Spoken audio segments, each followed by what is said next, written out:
Le jeûne du mois de Ramadan est sacré. Il faut être dans des dispositions particulières pour le vivre.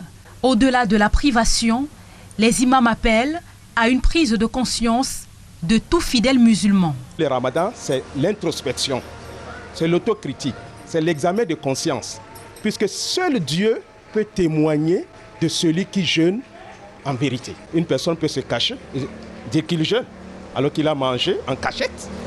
Donc le jeûne traduit ici, n'est-ce pas, un acte où le fidèle va se dire, ce n'est pas seulement le côté, bon, entre guillemets, gastronomique, dit qu'on va manger bien le soir. Non, ce n'est pas une coutume sociale, c'est un acte d'adoration. Tout fidèle a appelé à d'abord revivifier sa relation avec le Seigneur. Sa relation avec le Seigneur, ça c'est la relation verticale. Maintenant, la relation horizontale avec ses semblables. La dimension sociale de cette période n'est surtout pas à négliger. Le partage est fortement recommandé à tous, peu importe le revenu.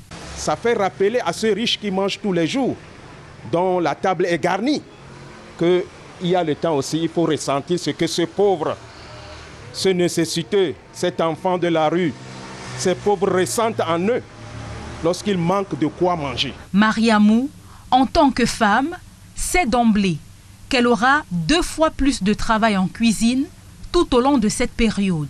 Oui, pour pouvoir tenir durant la journée, ce qu'on mange le matin, c'est ce qu'on appelle le sahur. Voilà. On prend le thé, il y a l'entrée qui est là, il y a parfois le couscous aussi peut accompagner. Voilà, il y a la bouillie, tout ça là, ça te permet de tenir toute la journée. Si des planifications sont faites en vue de gérer au mieux le panier de la ménagère, reste que la conjoncture économique pourrait gâcher tous ces bons plans. Puisqu'on a beaucoup des invités, on partage tout ce que tu prépares et partagé. On amène la nourriture à la mosquée, partager aux gens, on amène aux amis, aux parents. Donc vous voyez, le panier de la ménagère est encore plus élevé. Pour les chefs de famille, le jeûne du mois de Ramadan implique à coup sûr des dépenses supplémentaires. Naturellement, les dépenses, on ne les compte pas. Et la conjoncture actuelle fait que des efforts doivent se faire doublement.